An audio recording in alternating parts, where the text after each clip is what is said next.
आपको हनुमान चालीसा के पाठ करने की सही विधि पता है?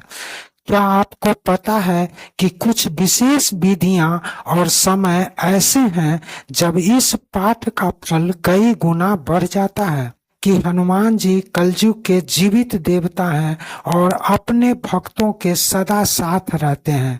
क्या आप जानते हैं कि हनुमान जी अपने सच्चे भक्तों को तुरंत मुसीबतों से बचा लेते हैं? और क्या आपको पता है कि हनुमान भक्तों को जो भी कोई, चाहे वह कितना भी शक्तिशाली क्यों न हो, यदि परेशान करता है तो हनुमान जी उस दुष्ट का सर्वनाश भी कर डालते हैं, जैसे रावण का सर्वनाश हुआ था। क्या आप हनुमान भक्त बनना चाहते हैं? तो आज का वीडियो खास आपके लिए होने वाला है। आज के इस वीडियो में हम जानेंगे हनुमान चालीसा का पाठ कब करना चाहिए, कैसे पाठ करें कि उसका अचूक असर हो, और इस पाठ से होने वाले 10 दुर्लभ लाभ जो सभी लोग नहीं जानते हैं। वीडियो अंत तक जरूर देखें, क्योंकि एक बार बीच में तथा दूसरी बार वीडियो के अंत में बताएंगे हनुमान जी को प्रसन्न करने की गोपनीय विधि। दोस्तों, मैं हूं हनुमान जी का एक छोटा सा भक्त NP सुशील, और आप इस वक्त देख रहे हैं चैनल नागा साधना, जहां हम आपका हार्दिक अभिनंदन करते हैं। आइए जानते हैं हनुमान चालीसा क्या है। तुलसीदास द्वारा रचित यह 40 चौपाइयों का चमत्कारी ग्रंथ है। इसे पढ़ने मात्र से तन, मन और जीवन में चमत्कारी ढंग से ऊर्जा का संचार होने लगता है। भय तत्काल ही भाग जाता है। हनुमान चालीसा बीज मंत्रों का संकलन है। इसके प्रत्येक चौपाई में एक दिव्य ऊर्जा है।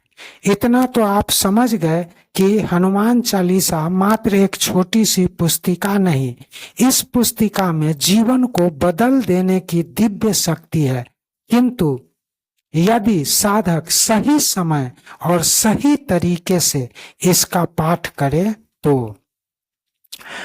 आइए जानते हैं पाठ करने की सही विधि क्या है। हनुमान चालीसा के पाठ का सर्वश्रेष्ठ समय है प्रातः 4 बजे से 6 बजे के मध्य। यह समय हनुमान चालीसा के पाठ का सबसे उत्तम समय है। हनुमान चालीसा के पाठ करने का दूसरा श्रेष्ठ समय भी है। यह है सूर्यास्त के तुरंत बाद का समय। इसके पाठ के लिए स्वच्छ स्थान या घर का पूजा स्थल श्रेष्ठ माना जाता है। इसके पाठ की विधि इस प्रकार है। स्नान करके धुला हुआ लाल वस्त्र धारण करें। हनुमान जी की तस्वीर के सम्मुख चमेली या तिल के तेल का दीपक जलाएं, जो पाठ और आरती के समय तक निरंतर जलते रहे। धूप या अगरबत्ती जलाएं। हनुमान जी को लाल चंदन तथा लाल पुष्प अर्पित करें। फिर बूंदी के लड्डू का भोग लगावें। अब लाल आसनी पर पूरब या उत्तर मुख करके बैठ जाएं। ध्यान रखें कि मंत्र जाप एवं हनुमान चालीसा के पाठ के समय आपकी रीढ़ की हड्डी बिल्कुल सीधी रहे। रीढ़ की हड्डी टेढ़ी रहने पर मंत्र और पाठ का असर नहीं के बराबर होता है। इसे इस प्रकार समझें। हनुमान चालीसा के प्रत्येक चौपाई में 2 भाग होता है। पहले भाग का पाठ करते हैं तो श्वास विशुद्धि यानी कंठ के पास से निकलकर मणिपुर चक्र यानी नाभि तक पहुंचना चाहिए। फिर जब दूसरे भाग का पाठ करते हैं तो श्वास वापस नाभि से यानी मणिपुर चक्र से विशुद्धि चक्र यानी कंठ तक पहुंच जाना चाहिए, तभी एक चक्र पूर्ण होता है। यह चक्र तभी पूर्ण होगा जब रीढ़ की हड्डी बिल्कुल सीधी रहेगी। जब आप पाठ करते हैं जय हनुमान ज्ञान गुण सागर, तो आपका श्वास विशुद्धि से शुरू होकर मणिपुर चक्र पर समाप्त हो जाना चाहिए। फिर जब आप पाठ करते हैं जय कपीस तिहु लोक उजागर, तो आपका श्वास मणिपुर से चलकर विशुद्धि पर पूर्ण हो जाना चाहिए, तभी एक चक्र पूर्ण होगा। यदि रीढ़ की हड्डी टेढ़ी मेढ़ी होगी तो आप समय का समायोजन नहीं कर पाएंगे और फिर आपके द्वारा पढ़ा गया चौपाई भी अपना चक्र पूरा नहीं कर पाएगा, तो इस चौपाई का असर भी नहीं हो पाएगा। जिस प्रकार बिना स्विच ऑन किए बल्ब नहीं जलता है, यह बात तो आप सभी जानते हैं, किंतु क्या यह जानते हैं कि बिना स्विच ऑन किए बल्ब क्यों नहीं जलता है? क्योंकि तब करंट चक्र पूर्ण नहीं करता है, अर्थात स्विच ऑन करते ही सर्किट पूर्ण हो जाता है, जिससे बल्ब जल उठता है। ठीक इसी प्रकार जब हनुमान चालीसा के एक चौपाई का पाठ करें तो श्वास का सर्किट कंप्लीट हो जाना चाहिए, तभी उस चौपाई का पाठ करना फलदायक होगा। इसी प्रकार जब अगला चौपाई पढ़ें तो इस बात का ध्यान रखें, जैसे पाठ करते हैं राम दूत अतुलित बलधामा, तो श्वास को विशुद्धि चक्र से चलकर मणिपुर चक्र पर समाप्त हो जाना चाहिए। फिर आप पाठ करें अंजनी पुत्र पवन सुत नामा, अब आपका श्वास मणिपुर चक्र से चलकर विशुद्धि चक्र पर समाप्त हो जाना चाहिए।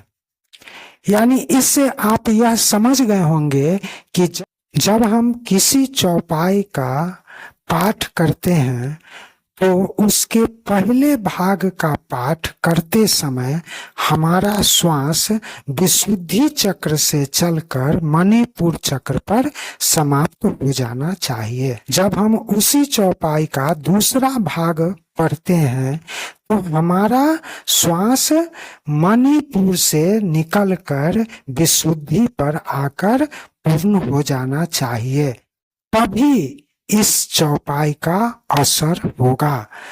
यदि ये नहीं कर पाते हैं तो आप 40 चौपाई का पाठ तो कर लिए, लेकिन एक बार भी सर्किट कंप्लीट नहीं किए, इसलिए आपके अंदर का ज्ञान रूपी बल्ब जला ही नहीं, तो आपका पाठ करना बेअसरदार हो गया।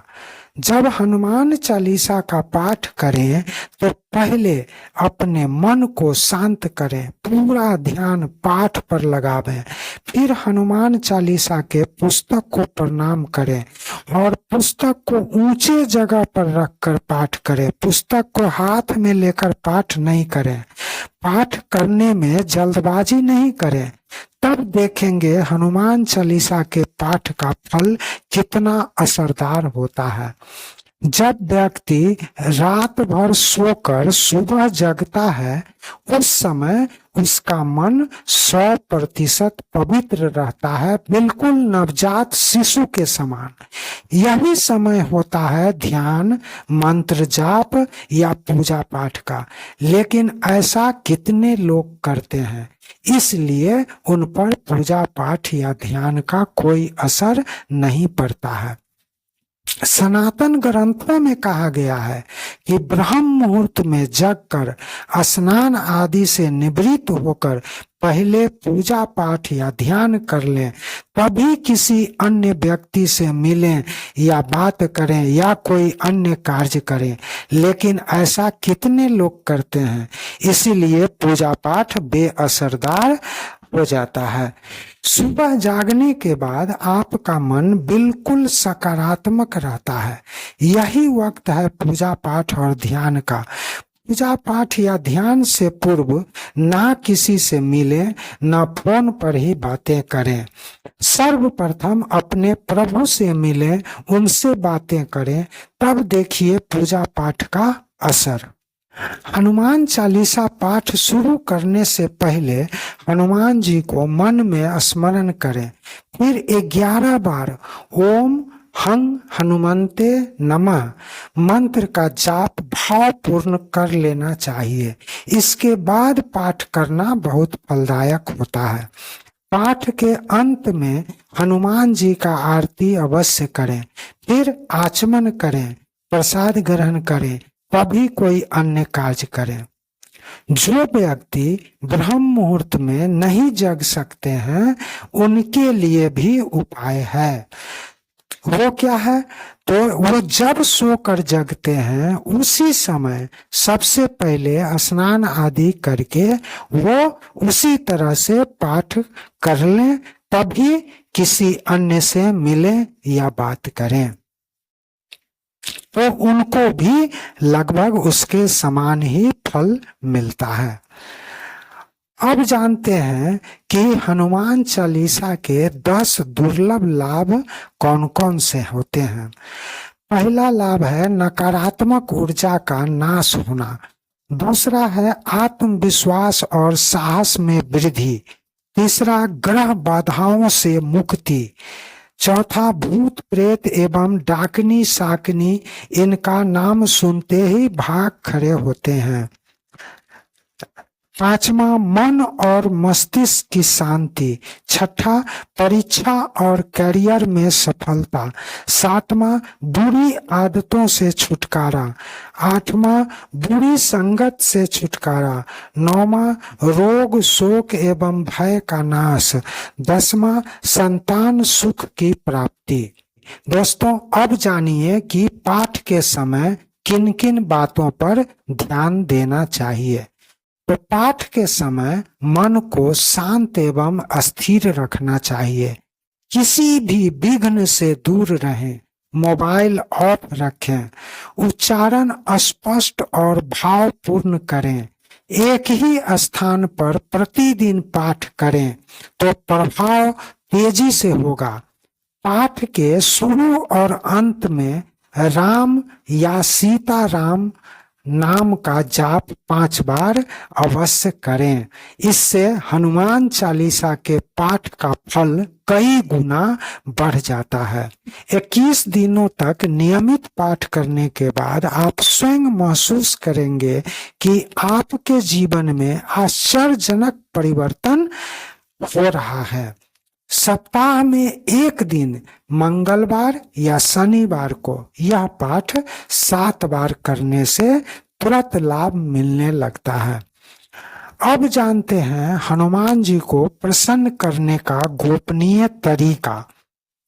जब भी किसी विशेष कार्य से बाहर निकलना हो या कोई विशेष कार्य में सफलता चाहते हो, तो सुबह सवेरे हनुमान चालीसा के पाठ से पूर्व राम नाम या सीता राम का जाप 11 बार अवश्य करें।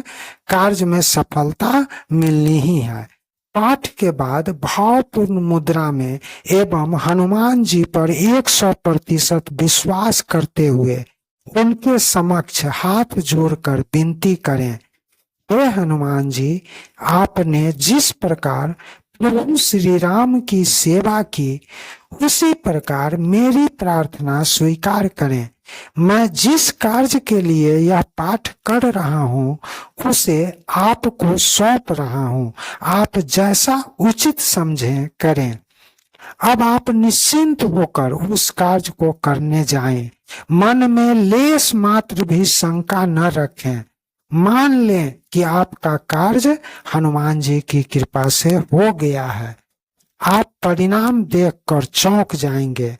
ऐसे ही हैं हनुमान जी। जो भक्त पूर्ण विश्वास से किसी कार्य को उन पर सौंप देता है, उसको मनचाहा फल मिलता ही है। दोस्तों, हनुमान जी को समर्पित यह वीडियो यदि आपको ज्ञानवर्धक लगा हो तो कृपया वीडियो को लाइक कर दीजिए और कमेंट में जय हनुमान जरूर लिखिए। वीडियो को अपने दोस्तों में शेयर भी कीजिए और चैनल नागा साधना को सब्सक्राइब भी कीजिए। अभी तक धैर्य पूर्वक वीडियो देखने के लिए धन्यवाद। मिलते हैं अगले वीडियो में। तब तक के लिए नमस्कार। जय हनुमान।